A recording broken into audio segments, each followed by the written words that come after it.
Welcome to episode 12 of the Daily Crew, your source for unimportant information. My name is Tyler. With me is Ben on my left, and we're going to go through some random topics of things of interest, discuss them, and go from there. Ben, what is the first random topic from today? Okay, so the first topic is, what is something that can turn a good person into a monster? That can turn a good person into a monster. I would say someone too slow driving in front of them on the road. Oh, yeah. That turns any decent person into like a wild beast. A road rage monster. Yeah, road rage is a real thing, and it can happen to anyone. Yeah, that's a good one, because like there have been times where I'm on the road and someone makes me mad, and I'm like, I don't feel like I'm even myself anymore. You know, it's just kind of embarrassing, which is like, I don't know why that is. That is just something about road rage. And why is it whenever you're in a hurry, that's when all the slow drivers seem to come out? Yeah. It's never when you got lots of time. It's always when I really got somewhere to be. You probably just notice it then. It's probably the same on average. But it sure feels like whenever you got somewhere to be and you're really in a time crunch, like they radio in all the old drivers to be in front of you. Like the Truman Show. Get in front of them real quick. Yeah. Because it's just because that's just when you're driving fast. You're getting up. Yeah. Getting up closer to people in front of you when you're in a hurry, which I try not to do, but I'm pretty guilty of that, where I'll be on someone's tail. Now I'm totally against that when I'm not in a hurry. Because in reality, there's no point to it, because like you're just going to arrive to your destination maybe 1 minute sooner. Yeah. Do you have anything that turns someone into a bad version of themselves? I would say, a lot of things. Jealousy. I would say jealousy can turn someone into a monster. I can see maybe drugs. No, drugs. Yeah. Drugs for sure. Lack of money or desperation. You know, when it comes to like money making. A lot of those are almost like a slow descent into that. Into being. I would say that. I would say the big ones would be jealousy and heartbreak.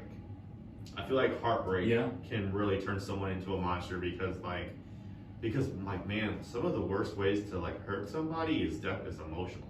Oh yeah. Emotionally, you can beat somebody up, physically harm them. You're not going to do anywhere the near amount of damage as you would emotionally.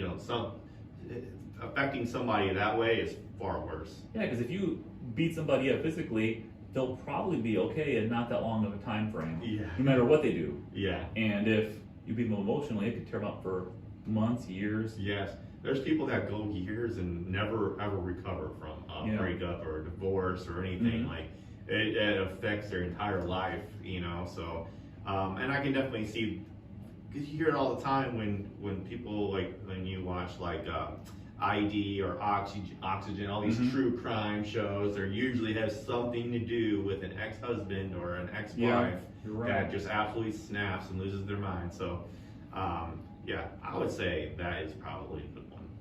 Yeah. I'm trying to think of anything. Lack of food or like steak at the Golden Corral buffet. The big brawl breaks out. Yeah. I know Holly had sent that, and I think I had seen a headline about that. What was it Golden Corral? They were out of steak. Yeah. And it was like a 40-person brawl, some ridiculous. Yes, they were like throwing chairs. Some ridiculous number. I wonder. I don't know the data on buffets since COVID, but there were people that were on the fence on buffets or like hard pass or like on the fence on buffets. It never bothered me that much, but some people that were more germ conscious, it would bother. And I wonder how many, the percentage of buffets that survive the pandemic and how they'll be going forward. Yeah, I know. I'm with. I never minded buffets, but I can definitely see why it would be a turn off. Especially when they say when you see sneeze guards up. Sneeze guard, yeah. That is usually a red flag that at one point this was a problem where people were sneezing into the food at one point. So that just goes to show you that it's just a higher possibility. But when I'm at buffets, I guess I'm just overly trusting of the employees there, that they're watching over the food and they're turning it out and making it fresh and stuff. and that may or may not be the case, but like I just don't think, because like at least at buffets you can see it's out for everyone to see. Where when a normal restaurant, a sit down restaurant, the food's in the back. You never know what happens. You don't know what will happen with that food when it came out, but you know what the best thing to do is just not think about it. Yeah. I think that everyone has eaten food that has been sneezed on by someone else before. Yeah. And I say that because one time, and Karen loves giving me a hard time for this, we had the overpriced cheesecake from the Cheesecake Factory we had gotten. And this was probably 6-7 years ago. Emma was real young. And sometimes you get like the sneeze, you feel it kind of coming on, and you have a second to be thoughtful about it, but once in a while it just hits you out of nowhere. Yes, those are And practice. one time I did that and I sneezed all over a cheesecake and she was super mad, and I ended up eating that cheesecake myself. Then it's not going to go to waste. It's my own snot. Yeah. But I bet it makes sense that they have a sneeze guard, because once in a while someone gets that rogue sneeze that you just can't stop or turn in time. Yeah. Yeah, I believe it. Do you think you've sneezed on people's food that they've eaten? You probably have once in your life. Maybe like I can see like maybe when I was a kid, you know, because you just tend to not even think about that, about that thing. Because like sometimes like when you hurry up, try to get into your shoulder or your arm, like you miss it. Yeah. Like it goes over your arm. Even before Corona, I always tried to be real thoughtful of sneezes. Like I would turn away from people, like into your elbow, like leave a group of people away from them, like, because you can feel it kind of tingling. So you look around, like, where's the best option out of my options I have right now? I got like 5 seconds to decide where to sneeze, and you pick the best one you can do, and hope it's not on someone or on their food. Yeah. What is our second topic list for today? The second topic is, what do you miss about the late '90s and early 2000s? Late 90s and early 2000s. So that would be like high school for you. High school age. That's junior high for me. I don't know. Sometimes I miss how simple everything was. You know, it was so weird. Like, but it's hard to even imagine. Like, of course, it was before like cell phones. I mean, cell phones were around, but they were nothing like. Nothing like now. Not like this. You know what I'm saying? Like, I think I got my first cell phone in like 2003. You know what I'm saying? Yeah. But I think I miss the music more than anything. Like back when Blink-182 was new and it was the hot thing and top of the charts. And I feel like those coming of age movies were different back then, like the American Pie movies and all that. Like they don't really make movies like that anymore. Yeah, do they make coming of age movies anymore? You're right. And I think people do bond a certain way. Yeah. Like I always think like 12 to 22, like everything you had at that time you always put on a pedestal because it's such a formative time of your life. Yeah. And like that would fall into American Pie, like 99. Yeah. Like high school age for me. And it's super coming of age movie, but you wonder, I can't think of anything in a while that would even, because generations before had, I would consider like coming of age type movies. Like Animal House for a lot of people, right? Like a coming of age kind of, that put college on in that certain light. And American Pie. Has there been anything in the last like 20 years that feels like a coming of age movie? I don't know if you would consider Superbad one, but that came out in That 2000. But that came out, I think, 07, 06, something like that. 07, yeah. So that came out. That's a little bit of one. I can see that. Yeah, but that's right. Even then, that is a long time ago. And they probably do like TV shows and stuff that I don't watch a lot of TV shows. Like stuff. Euphoria. Yeah, you've never seen it, but people talk about it. I've heard good things about Euphoria, but I've also heard not so great things about it. I mean, good in a certain context. I've heard it's a lot to watch. Yes, it is a lot. But I've watched a little bit of it with my wife. But trying to, Wasn't she saying you can't even try to pause it with kids around because you might catch like a freeze frame? I tell you what, your kids better be in a deep sleep or out of the house if you have that on. I've heard that.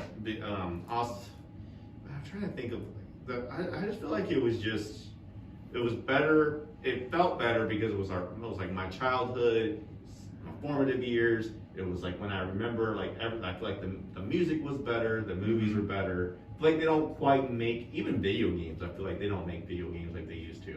Wasn't it? It was Seth Rogen, I think, that said it's so much harder to make a comedy now than say 10, 20 years ago. Yeah. Just because, and maybe for good reason, but people are far more easily offended by something now than something made 20 years ago. And like I know American Pie pretty well. I watched it many times. And if I had to look back, I think the only thing that really stands out is this would never make it today is when it's just like played for laughs. Let's stream a girl on the internet so you can see her naked. I feel like most else than that, like I don't think it's hard to think like dudes want to hook up with girls in high school. I don't think that's naturally all that offensive. Yeah. But I think the only part that really stands out is like this would never. Yeah, People would lose their mind. People would lose their mind. They would call it to get pulled from the theaters and stuff. Yes. I definitely agree with you there. Yeah, so as I'm saying, like they just can't get away. The freedoms are not there anymore, like they used to be, and maybe that's why we don't see them. I also think it's just harder with the internet now, with everyone making memes and videos and gifs. It's just harder to be original. It's hard to come up with an idea that hasn't already been done. Yeah. You know, so I don't know. I just feel like it was just more simple. It was just a little bit more. I just enjoyed the music back then, but I know it felt like a simpler time. That's for sure. But other than that, like, there's not too much I miss. Like, I don't miss slow internet, and I don't miss waiting an hour to download one picture if you had dial-up. Sometimes it would be that slow. Yeah. Sometimes, but I don't know. I don't really miss high school. No. I don't know. I mean, my time in high school was not bad, but I never think, man, I would like to really enjoy high school again. Yeah. I remember thinking, I was like, oh, I'm going to see these people again, people I graduated with. I'm going to see them all again. It's okay. And then, like, now I'm looking back at it, I haven't seen hardly any of those people ever since. Like, so it just kind of goes to show that, like, we weren't really ever that close in high school with, like, the friends and stuff. It was just, I don't miss high school. What's weird now is people you might have lost touch with, I find, at like school pickups and drop-offs, you see some of the same faces you might not have seen in 20 years because now they're like in the same boat. They got little kids, they're taking to school, like, oh, I remember you from 1999. Yep. Yeah. There's a guy that I hung out with off and on in high school that just randomly, this was a few months ago, but just saw him dropping off his kid at school, like, oh. And I messaged him on Facebook Messenger, like, this might seem creepy, but I think I saw you dropping your kid off at school today. Well, so we talk once in a while, but it's kind of weird how that happens almost like by accident. Yeah. And then you have the overlapping stuff of people that just stayed in the area. Yeah. And I've got kids in those same schools. That's cool. Yeah, strange enough, that has not happened to me yet. I've not seen anybody I graduate, drop off. But of course, they could, I went to a huge school. We went to the same high school, so it's like, it's just kind of funny that has not happened to me yet, but I'm sure it will. It might. Do you find there's places, like I remember there's a place in downtown Belleville, Big Daddy's. Yes. And that was always kind of known as a high school reunion because you go there on like a Friday, Saturday, and you'd always see 10 people from high school, like different ones. Some the same. Yes. That are like regulars. Some just go once in a while. That's why I don't like going there. I do not like going there because there's people I just don't want to see that just remind me of the horrors of high school. That just people that I just didn't, what I'm saying, I just didn't really care for. You know what I mean? But I don't know. I honestly, other than it being simpler, like it was better being a kid. I feel like growing up and going out and playing was easier. If you wanted to like hang out with friends, it was easier because they had nothing else to do. Yeah. You know what I'm saying? There wasn't like, no, I'm going to stay home and be on the internet. No, it's like they would rather be outside. They would rather come out, go places. I remember we'd go to like friends' houses and hang out like all day. We don't, of course you can't do that when you're adult kids anymore. But I went to friends' houses once in a while. Mostly, though, played an awful lot of N64. Yes. So I don't know how much that culture's really changed. Yeah. I mean, it's easier like that was before. You just play everybody on the world whenever you wanted. Mm-hmm. But I remember a lot of Mario Kart 64 and GoldenEye. Both of those games logged a lot of hours, like at a friend's house on a Friday night. Yeah. With us, it was Halo. Halo, yeah, different generation. That's the Xbox one. I don't think the Xbox is around yet. This was, I'm talking like it was maybe like 98, 99. Yeah, so it was the N64. Yeah. Maybe like PlayStation. Yeah, that was around. I didn't have one, but it was around. I remember. Yeah. Okay. All right. What else we got next? The next one is which famous saying isn't really true in your opinion? What famous saying isn't really true? Like the one who smelt it, dealt it. Who denied it, supplied it. Yeah, whoever said the rhyme did the crime. That's not true.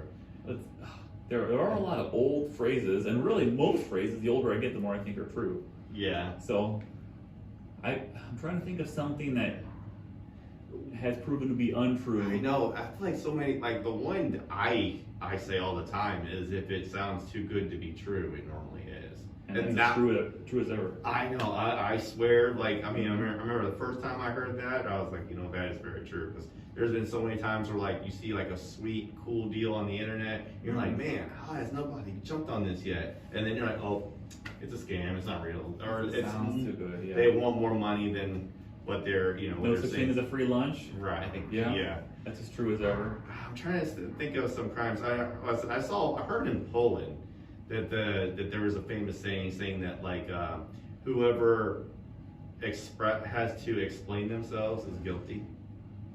Like if only the ones who explain themselves are guilty is what it's, which is ridiculous. Because like sometimes if you're being questioned, you have to explain yourself if you're being accused of something you didn't do. To be honest though, I can't think of any old sayings that, as I get older, seem any less true. So no, I don't think I have any. I think the older I get, most of those sayings that you don't believe when you're younger, you believe when you're older. Yeah. I think what they say sometimes distance makes the heart grow fonder. Like more time apart from each other, like makes the other person like you more. Maybe in some relationships. I could see some. Like, I don't think that's definitely like, I think that's a case by case. Yeah. It's not everybody because some people are far worse when they're apart from each other than people do better when they're closer. So I don't agree with that one. What's another one? I don't know, there's a couple ones I probably can't say. I'm trying to think. Yeah, that's all I don't have any. I feel like they're pretty much all true. All true. Yeah, I'm sure there's gonna be a saying later on, and like when I'm showering, like, oh, why didn't I think of that? No, I don't have any. No. Oh. Okay. Well, if you have any, please let us know in the comments. We would love to read those and talk about those. Yeah. All right. So last segment is "Am I the A-hole?" Right? Yes. And if you're not familiar, pretty much a story of what happened and how someone reacted, and they're wondering, are they the a-hole for how they reacted to that situation? So here is the synopsis of the story. Okay, so these are two young people, young teenagers. They are both 17. They work with each other at a grocery store. One's a male, one's female, same age, and then they work together. They tend to work a lot of the same shifts together, same hours and stuff like that. Well, they were working late one night, and it was cold outside. The girl needed a ride home. She didn't want to walk home alone late at night by herself. So she asked the male if he could give her a ride home. He said no, because my parents would kill me if they saw me in the car with a female. But she was like, but it's late at night. I don't want to walk home alone. I don't feel safe.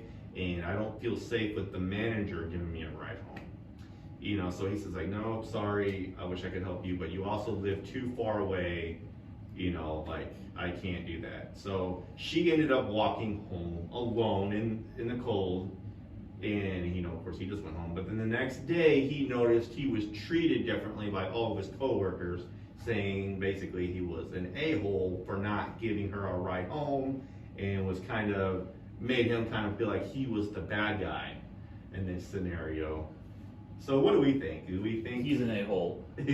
I think I can understand the impulse. Like as a parent, you give these rules, but if that context was given, what example are you trying to set for your child if you're upset with them acting in that situation? Like I'm not leaving someone out to dry, especially a woman that feels unsafe in some environment that I classify as a friend, and then no, I can't give you a ride. My parents will be too upset. I don't care if you feel unsafe. That's teaching the exact opposite thing. So I think so. And it might not have been that person's fault. They might not have known that. I guarantee 99% of parents would have made an exception for that situation. But still, I go on the a-hole side, yes. Yeah, I would say so. I would say yes, only because, you know what? I think you still know what is right and what's wrong. You feel like what's the right thing to do. And given the situation, she said that she didn't feel safe with anybody else but him. She didn't want to walk home alone. making anybody walk out, like I remember when I worked in retail, I didn't even want people walking out to their cars alone. I usually walked with them. A lot of times we parked close to each other, so we didn't have to worry about that. But like I was like, one time I saw one lady, she was walking to like the bus stop late at night, and I ended up just giving her a ride home. She didn't live, I mean, she lived the next town away. But yeah, I just feel like that's just the right thing to do. I feel like that is, if there's a good deed you can do that's so easy, that's the one. Like that's simple. You give someone a ride home, you really help somebody out, and then she doesn't have to be cold in the dark. And then also, like, you never know what's going to happen that late at night. What's going to make you sleep better at night, feeling you did the right thing? Right. Probably not hanging someone out to dry. Yeah, and also, like, if you're so like, well, I can't do this, or my parents are going to be upset, you're probably being raised to be kind of a square in a way, because then you're so like worried about getting in trouble that you are not even willing to help friends when they're in need. That's like, maybe that's not entirely his fault. That's the way he was raised and everything too, but still, like, come on, man, like, you gotta live a little bit. Now, if my son did this, say if I gave him a strict rule, nobody in the car, I don't care who it was, nobody in the car, but he told me that he needed to give someone a ride home so they weren't alone at night in the cold, I'd be like, you know what, I know you weren't supposed to do that, but I still think you did the right thing. Well, and I think that's an important lesson for a lot of younger people to learn is, like, actions have consequences, and maybe you have to deal with something unpleasant, but if you kind of did the right thing to get there, you're probably okay with it. So I think I almost suspect there's a backstory to why such a rule would be laid down in the first place. That might have been abused or some issue that happened in the past. Like, no, period, no. There's always more to the story that we don't know about. But just going off of what what was said in the story, I think he could have made an exception this one time. I think his parents would have understood. But even if they didn't, at least he will have gained the respect of his peers, of his coworkers. That even though he risked getting in trouble, he still wanted to do the right thing. And I think that actually speaks volumes. I feel like there's more value in that than doing everything that your parents say. I'm not saying you shouldn't listen to your parents. I think sometimes there's exceptions. Yeah, there sure is. So my vote is yes, is the a-hole. Your vote? Yeah, I'm going to say yes, because I'm sure he's broken other rules before. And he could have broken this one and really helped this person out. And it doesn't say what happened unless it was in there. But I also think that if the parents were really upset, given the way the situation was described, they're also a-holes. If they were upset with the situation happening the way it did. Now, and also something tells me that, like, if he would have called his parents in the beginning and explained everything to them, they might have been a little bit more helpful in the situation, because then they'll be like, okay, well, maybe they could have worked something out. And then because at least they know about it now. At least they're aware. They're not like, he's not just going off on his own, being a lone ranger. You're right. They should have at least called and asked them, and asked them first, and not just assume. Yeah, you're exactly right. So, yeah. All right, so anything else, or is that? No, that's it. All right, that wraps up episode 12 of the Daily Crew. Thank you for watching and for listening. Talk to you again tomorrow. Later.